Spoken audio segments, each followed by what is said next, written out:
ஆடி அமாவாசை விரதத்தை முன்னிட்டு ராமேஸ்வரம் அக்னி தீர்த்த கடலில் லட்சக்கணக்கானோர் புனித நீராடி வருகின்றனர்.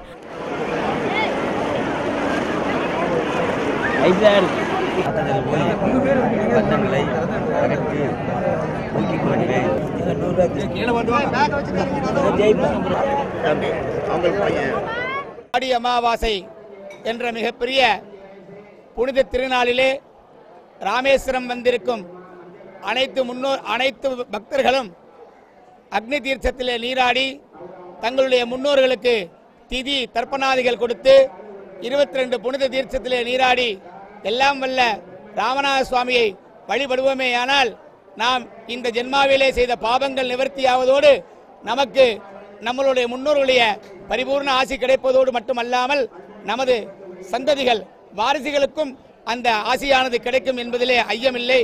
ஆகையால் இந்த புனித தீவிலே வந்து தங்களுக்கு முன்னோர்களுக்கு திதி கொடுத்து வழிபடுகிற அனைவருக்குமே அனைத்தும் கிடைக்கும் என்பதிலே ஐயமில்லை. ஆடி அமாவாசையை முன்னிட்டு உலக பிரசித்தி பெற்ற புனித திருத்தலமான ராமேஸ்வரத்தில் தமிழகத்தின் பல்வேறு பகுதிகள் மற்றும் வெளி மாநிலங்களிலிருந்தும் நேற்று முதல் யாத்ரீகர்கள் வந்து முகாமிட்டனர். இன்று அதிகாலை அக்னி தீர்த்த கடலில் பித்ருக்களுக்கு பிண்டம் எள்ளு வைத்து தர்ப்பணம் செய்து முன்னோர்களுக்கு பூஜைகள் செய்யப்பட்டு வழிபாடு நடத்தப்பட்டது. இன்றைய தினம் விடுமுறை என்பதனால் சுற்றுலா பயணிகளின் வருகையும் வழமையை விட அதிகரித்துள்ளது. இந்த நிலையில் சன நெரிசலால் சுவாமி தரிசனம் செய்ய சுமார் 5 தொடக்கம் 6 மணி நேரம் காத்திருப்பதாக பக்தர்கள் தெரிவிக்கின்றனர்.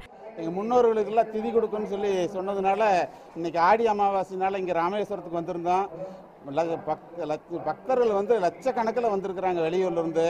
சரியான கூட்டம். ஏன்னா பஸ் ஸ்டாண்ட்லேருந்து இந்த கடல் பக்கம் வந்து சேர்றதுக்கே வந்து கிட்டத்தட்ட ஒரு 1.5 மணி நேரம் 2 மணி நேரம் ஆகிப்போச்சு. ஆடி அமாவாசைக்கு வந்து இங்கே நாம் வந்து திதி கொடுத்தோம்னா முன்னோருடைய பரிபூர்ண ஆசி கிடைக்குங்கிறத வச்சு இன்றைக்கி வந்திருக்கிறோம். இன்றைக்கி இந்த ஒரு வாய்ப்பு கடவுளுடைய அனுகிரகம் நிச்சயமாக கிடைக்குங்கிற நம்புகிறோம். அதன் பின்னர் அக்னி தீர்த்த கடலில் சுவாமி எழுந்தருளி தீர்த்தவார நிகழ்ச்சி நடைபெற்றது. அதிகளவான பக்தர்கள் கூட்டத்தால் ராமேஸ்வரம் நிரம்பி வழிவதோடு போக்குவரத்திலும் நெருக்கடி ஏற்பட்டுள்ளது. பக்தர்களின் பாதுகாப்பு கருதி கண்காணிப்பு கேமராக்கள் பொருத்தப்பட்டுள்ளதோடு பாதுகாப்பு பலப்படுத்தப்பட்டுள்ளதாக எமது ராமேஸ்வர செய்தியாளர் குறிப்பிட்டுள்ளார்.